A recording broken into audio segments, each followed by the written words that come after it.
Hello students, good morning. Today we are doing class +2 physics and this is chapter 4 moving charge and magnetism, and we are continuing with our part 2. In our part 1 we are doing questions from 1 to 9. If you want to know the previous questions and you want to see, then you can see the previous part in which question number 1 to 9 are solved properly. So now students, now question number 10 is on your screen. Two moving coil meter M1 and M2 have the following particulars. हमारे पास दो moving कोयल metres हैं, ठीक है, एक M1 है और एक M2 है. उनके अंदर क्या क्या चीज़ें अवेलेबल है. R1 हमें दे रखा है 10 ओम, N1 नंबर ऑफ टर्न्स दे रखे हैं 30, एरिया इज गिवन 3.6 इंटू 10 की power -3 metre square, and magnetic field दे रखा 0.25 टेस्ला. और M2 मीटर के लिए हमें रेजिस्टेंस दे रखा है 14 ओम, नंबर ऑफ टर्न्स दे रखी हैं दैट इज N2 42, A2 यानी कि एरिया दे रखा है 1.8 10 की power -3 metre square, and B2 that is magnetic field 0.50 Tesla.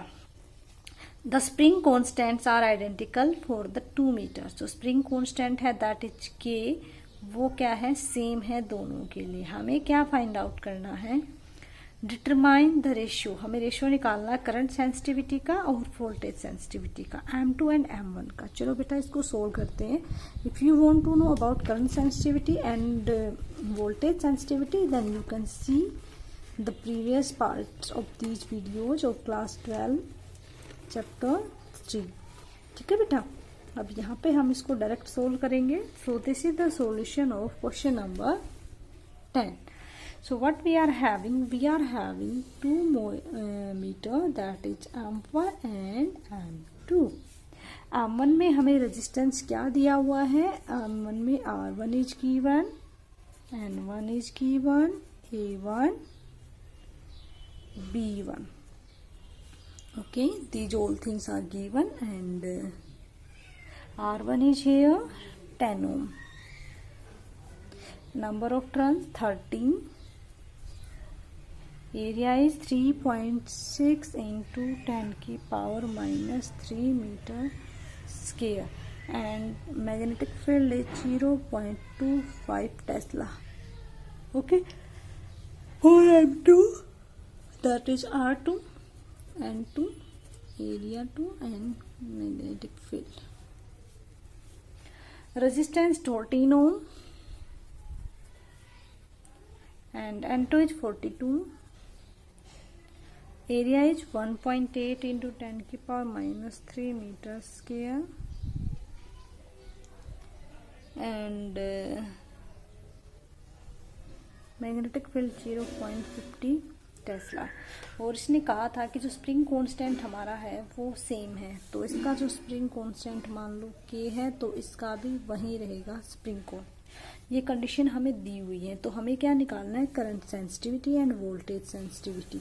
ठीक है, तो करंट सेंसिटिविटी हमें निकालनी है.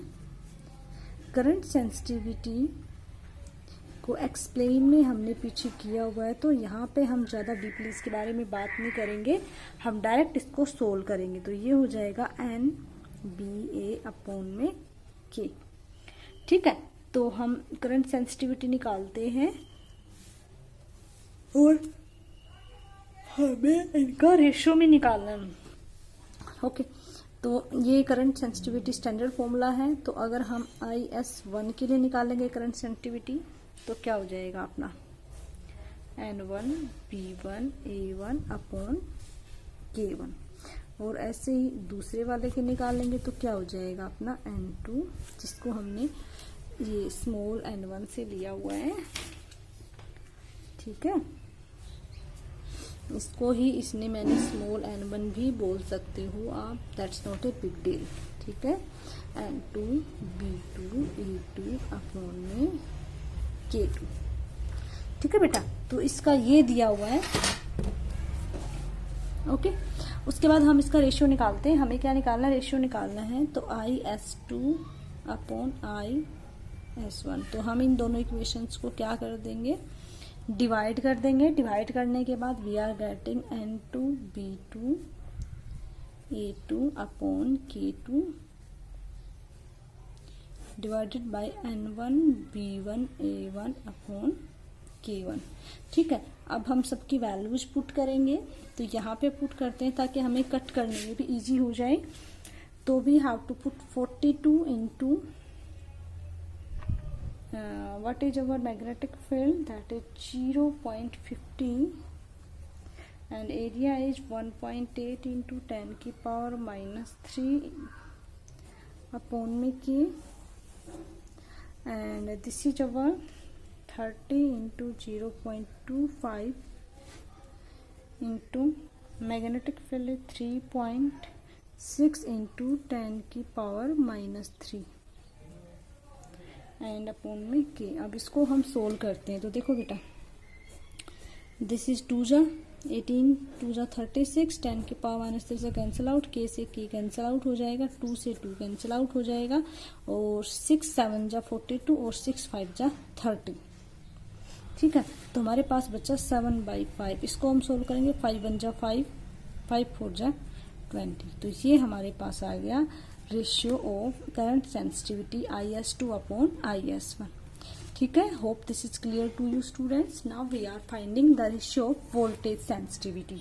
अब हम निकालेंगे वोल्टेज सेंसिटिविटी। क्या निकालेंगे? Voltage sensitivity. वोल्टेज सेंसिटिविटी का फॉर्मूला होता है NBA अपॉन KR। ये किसका फॉर्मूला होता है? वोल्टेज सेंसिटिविटी का। ठीक है, अब हम क्या करेंगे बेटा, अब हम इसका भी रेशियो निकालेंगे दोनों की टर्म्स में। तो इसका रेशियो हम निकालते हैं। तो स्टूडेंट्स VS2 अपॉन VS1, ये क्या हो जाएगा आपका? N2 B2 A2 अपॉन में K2 और R2, रेजिस्टेंस भी हमारा यहाँ पे रहेगा, N1 B1 A1, and you are very familiar with these terms. N is number of turns, B is magnetic field, A is the area, and K1 R1, K is the spring constant, and here R is the resistance. Now we are putting all the values. पहले हम इसकी values को put करने से पहले इसको solve कर लेते हैं ताकि हमें प्रॉब्लम ना आए। तो हम इसको कन्वर्ट कर लेते हैं एक दूसरे के ऊपर। तो ये हो जाएगा N2 B2 A2। ठीक है, अब ये जो टर्म्स हैं ये इसके नीचे हैं तो ये ऊपर चली जाएंगे। तो यहाँ पे हो जाएगा R1 K1 और इधर आ जाएगा N1 B1 A1। I hope you can do it better बेटा। R2 clear. हमें थ्योरी इसलिए पहले लिख लिया ताकि जब हम वैल्यूज पुट करें तो हमें कोई दिक्कत ना आए। अब हम इसको पुट कर लेते हैं सारी वैल्यूज को। तो ये हमारा 42 0.50 इंटू में 0.50 हो जाएगा। ठीक है, और 0.50 उसके बाद आपका हो जाएगा 1.8 इंटू 10 की पावर -3। ये सारी वैल्यूज हम इनके अकॉर्डिंग ही पुटते करते जा रहे हैं जो जो हमारे पास अवेलेबल है। ठीक है, जो जो हमारे पास अवेलेबल हैं उनके अकॉर्डिंग हम वैल्यूज को पुट करेंगे। 10 इंटू के अपॉन हो जाएगा आपका 30 इंटू 0.25 इंटू 3.6 इंटू 10 की पावर -3, और ये आपका हो जाएगा के। और R2 की आपकी वैल्यू क्या दे रखी थी? R2 की आपकी वैल्यू दे रखी है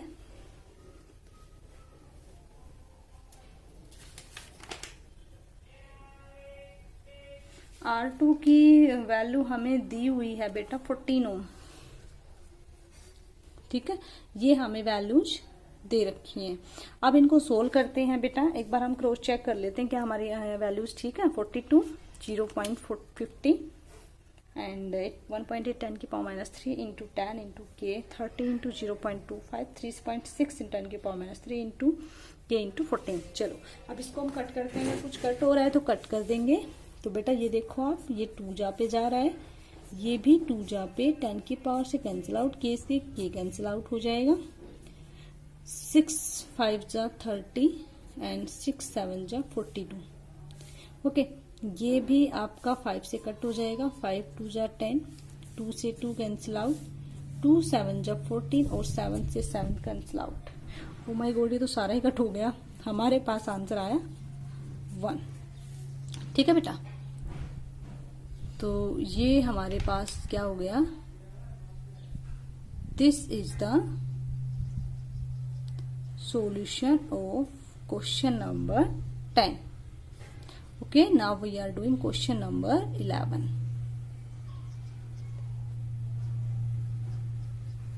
Now question number 11 is on your screen, students. Question number 11. This question is saying to us, beta, in a chamber a uniform magnetic field of 6.5 goes, you know 1 goes is equal to 10 की power -4 Tesla. CGS unit दी हुई है, हम इसको change कर लेंगे। Is maintain and electron is short into the field with, एक electron है वो शॉर्ट आउट करता है एक मैग्नेटिक फील्ड में, और इलेक्ट्रॉन की स्पीड हमें दे रखी है बेटा 4.8 इंटू 10 की पावर -6। ठीक है, ये हमें स्पीड दी हुई है बेटा। उसके बाद क्या कह रहा है ये, and the field is normal and this is the electron speed is normal to field and we want to find out, explain why the path of the electron is a circle, कि जो electron का path है वो एक circle क्यों है। You know that magnetic field में circle ही follow करता है, ये हम थ्योरी में अच्छे से कर चुके हैं। Determine the radius of the circular orbital, और जो ये सर्कुलर ऑर्बिट बन रहा है, इलेक्ट्रॉन जिस पाथ को फॉलो कर रहा है वो उसकी रेडियस हमें फाइंड आउट करनी है। तो आपको कहीं ना कहीं अलग से पता चल रहा है कि साइक्लोट्रॉन पे बेस्ड है ये क्वेश्चन, जो हमने बहुत अच्छे से टॉपिक किया था। ठीक है, और हमें इलेक्ट्रॉन का चार्ज गिवन है 1.6 10 की power -19 coulomb, and mass of electron is also given in the question, that is 9.1 into 10 की पावर -31 किलोग्राम। सो बेटा, now we are doing the question. Okay, so this is the solution of question number 11. If you want to see the theoretical part, then you can see the topic cyclotron, so that this is become very clear to you. Now question number 11 we have to solve it, students. We know we are here, this is given 6.5 cos, and if we want to change into Tesla, then we have to multiply it with 10 की power -4, and the speed of the electron is given at here 4.8 into 10 की power 6 metre पर second. Okay students, and the charge on an electron, this is what, this is the charge on an electron, एक electron का charge होता है ये, and this is 1.6 into 10 की power -19 coulomb. Okay, and theta is given here 90 degree, and mass of electron is, we know very well, 9.1 into 10 की power -31 okay kilogram, and we want to find out radius। चलिए students, अब we know that force on a moving electron, हमें already पता है force on a moving, अगर किसी भी हम मूविंग इलेक्ट्रॉन को मैग्नेटिक फील्ड में छोड़ देते हैं तो उस पर एक फोर्स लगता है। ठीक है, force on a moving electron due to magnetic field कितना लगता है वो फोर्स, वो लगता है हमारा F is equal to q v B sine theta, that is Lorentz force. वो क्या हो जाएगा, F is equal to q. ठीक है, and q is E hat here, so we can write it EVB sin theta। ठीक है, so the direction of force is perpendicular to, अब यहां से देखो this is the angle between V and B and direction is perpendicular at here। Okay, अब क्या कह रहा है कि the force only change when the direction of motion of electron without affecting its velocity. Force change होगा but उसके velocity पे कोई अफेक्ट नहीं पड़ेगा। ये फोर्स क्या प्रोवाइड करा है, क्योंकि वो सर्कल में घूम रहा है ना, कोई भी बॉडी सर्कल में क्यों घूमती है, ड्यू टू सेंट्रीपिटल फोर्स, यानी कि यहाँ पे एक और फोर्स वर्क करेगा। वो कौन सा होगा, सेंट्रीपिटल फोर्स होगा। वो क्या होता है, mv स्क्वायर अपॉन r।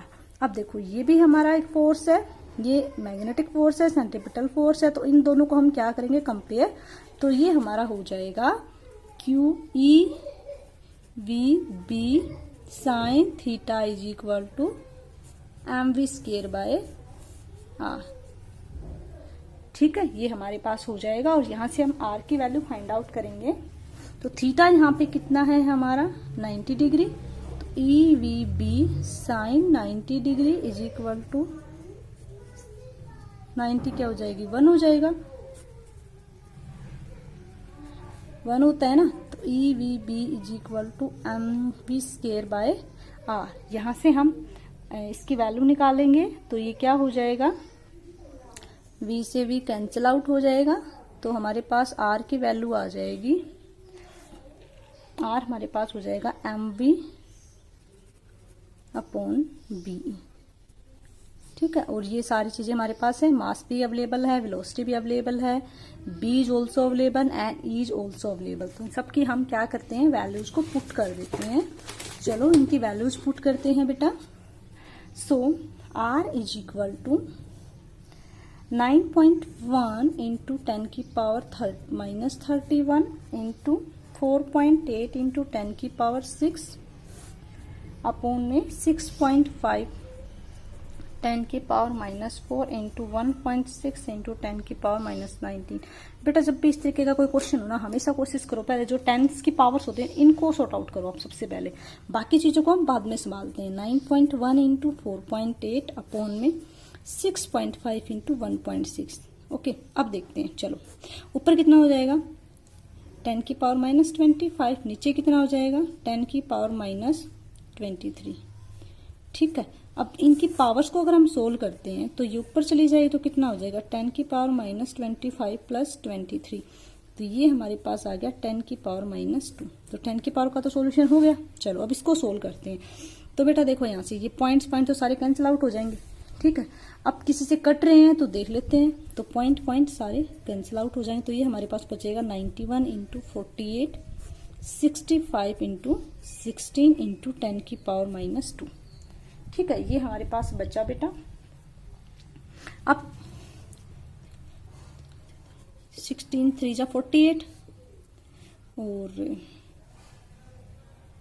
और कुछ तो मेरे ख्याल से कट नहीं रहा है।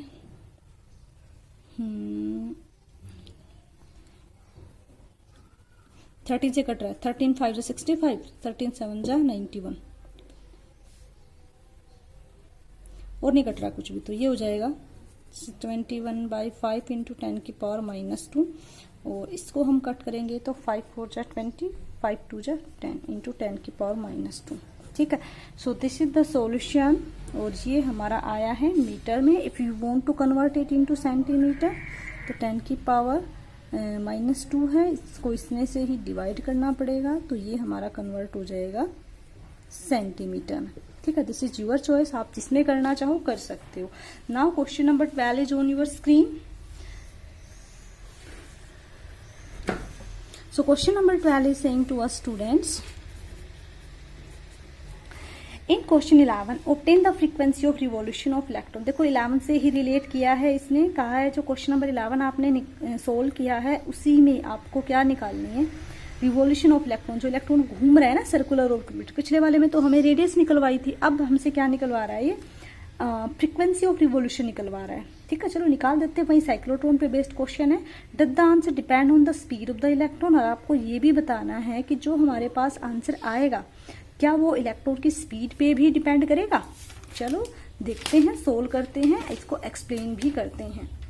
ठीक है, तो आपको क्वेश्चन नंबर 11 से रिलेट करना पड़ेगा बेटा, इसको ध्यान रखना पड़ेगा। एक बार आप अगर 12 कर रहे हो तो पहले क्वेश्चन नंबर 11 आप जरूर देख लें। Now this is the solution of question number 12।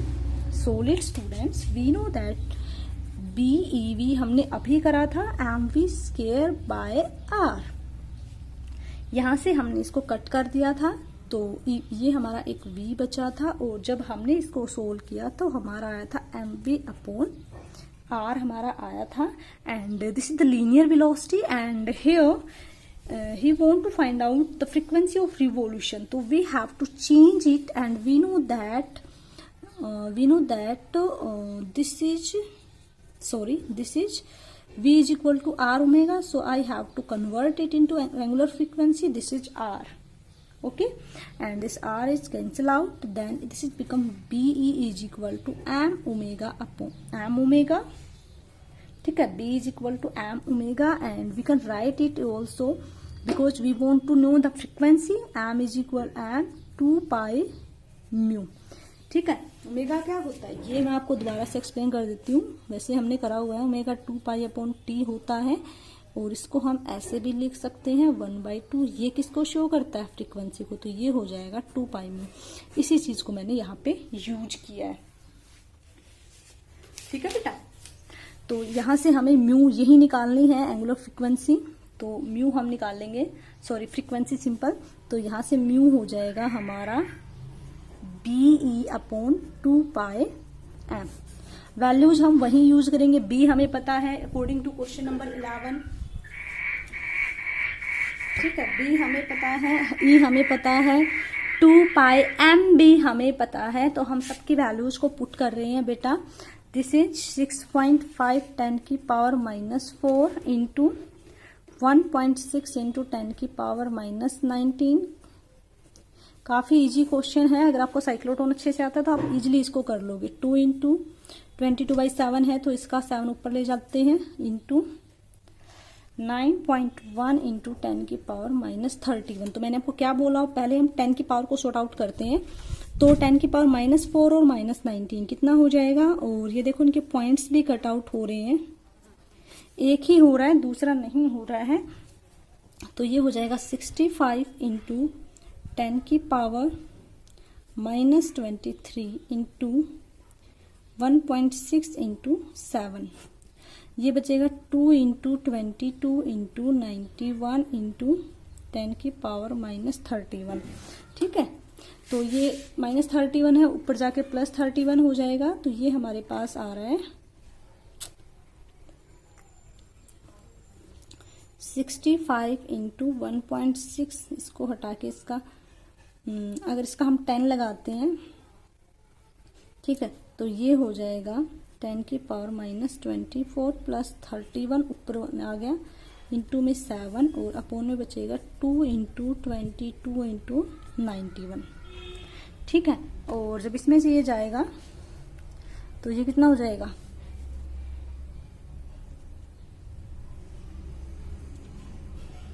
Eleven में से 4 गए तो कितना बचेगा भाई हमारा, 1 मिनट, यहाँ पे 23 था ना, तो इसको हम इसको भी यूं का यूं रखते हैं, इसको निकालते पहले 10 की पावर को। तो 11 में से 3 गए, 10 की पावर -8 बचेगा ये। ठीक है, तो ये हमारे पास आया 65 इंटू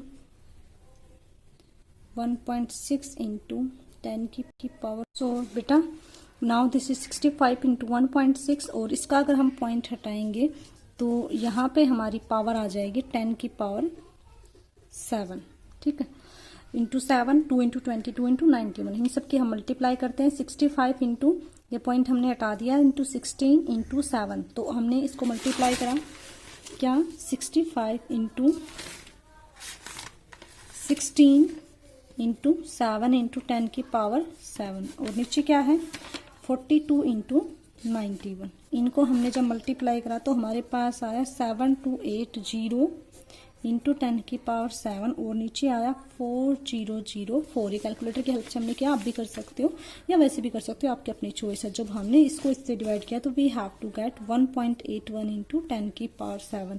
अगर आप इसको अकॉर्डिंग टू योर आंसर्स करना चाहते हो तो 10 से ही मल्टीप्लाई कर दो, 10 से ही इसको डिवाइड कर दो, then sorry, you don't need to do it like that, you can do it छोटे बच्चों वाला काम करने की कोई जरूरत नहीं है, आप इसको डायरेक्ट भी लिख सकते हो 18.1 इंटू 10 की पावर 6। ठीक है, तो ये हमारे पास आ गया angular, this is the frequency that we want to find out, and you can see this is independent on the speed of electron. So frequency of revolution is independent on the speed of electron. Now question number 13 is on your screen. A circular coil of 30 turns and radius 8.0 centimeter carrying a current of 6.0 ampere suspended vertically in a uniform horizontal magnetic field. पहले इसका हम part A करेंगे students, ठीक है, फिर part B करेंगे। अब इसने हमें मैग्नेटिक फील्ड दिया है, करंट दिया है, और फील्ड क्या कर रहा है, एंगल बना रहा है 60 डिग्री का, okay, with the normal of the coil. अब हमें फाइंड आउट करना है, calculate the magnitude of counter torque that must be applied to prevent the coil from turning, जो कोयल को टर्न होने से रोकेगा। तो आपको पता चल रहा है अलग से, ठीक है। ये मूविंग कोयल गैल्वेमीटर का केस है, थ्योरी आप वहां से देख सकते हो। चलो, और बी पार्ट में ये पूछेगा हमसे, चलो बी पार्ट में थोड़ी देर में करते हैं, पहले हम इसका ए कर लेते हैं। 13A बेटा क्या हमें दे रखा है, this is the solution, n is here 13 and I is 6.0 ampere and B is 1.0 Tesla and alpha angle that is 60 degree, R is 8.0 centimeter, so we have to convert it and it become 8 into 10 की power minus 2 meter, ठीक है। and we know that area of a कोयल कैसी होती है, circle, तो ये क्या हो जाएगा, पाई आर स्क्वायर तो 22/7 इंटू 8 इंटू 10 की पावर माइनस 2 इंटू 8 इंटू 10 की पावर माइनस 2। कुछ कट नहीं हो रहा है स्टूडेंट्स, तो हम इसको सीधा मल्टीप्लाई करेंगे, 8 8 सा 64, 64 इंटू 22, ठीक है। 64 को आप 22 से मल्टीप्लाई करोगे तो हो जाएगा 2 4 जा 8, 2 6 जा 12, फिर से 8 8 और 2 10, 2 और 1 3 और 4 1, तो ये हो जाएगा 1408/7 इंटू 10 की पावर माइनस 4, ठीक है।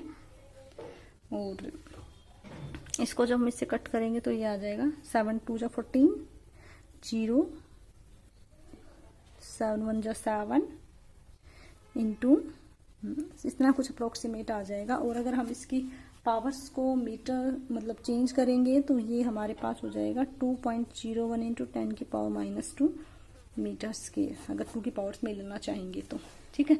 अब हम इसे देखो, ये क्या निकलवाना चाह रहा है, ये वी नो दैट, क्योंकि टॉर्क क्या होता है, निभा NIB, ठीक है, NIB ए साइन एल्फा, ठीक है। तो यहाँ से n कितना हमारे पास है 30, I कितना है 6.0, B कितना है 1.0, एरिया कितना है 2.0 इंटू 10 की power minus 2 into sine 60 angle हमारा दे रखा है, ठीक है। तो हम इसको सोल्व करते हैं, 30 इंटू 6 इंटू 1 इंटू 201/100 इंटू 10 की पावर माइनस 2, और साइन 60 की वैल्यू कितनी होती है √3/2, ठीक है। तो इसको इससे कट कर दो, 2 3 जा 6, 3 3 जा 9, 90 इंटू 201 इंटू 10 की पावर ये ऊपर चला जाएगा, ठीक है। तो 10 की पावर क्या हो जाएगी 0 हो जाएगी, तो ये फिनिश हो जाएगा। √3 की वैल्यू क्या होती है 1.732।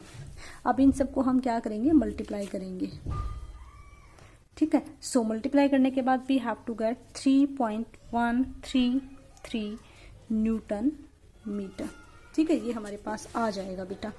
Now we are solving the part B. Part B is saying to us on your screen, would your answer change if circular coil were replaced by a planar coil. ये क्या कह रहा है कि अगर आपका जो सर्कुलर कोयल है, ठीक है, वो चेंज हो जाए, कि आप प्लेनर कोयल की जगह रिप्लेस कर दोगे तो क्या कोई फर्क पड़ेगा इस पर, ठीक है, आपको बताना है। तो this is the solution of part B.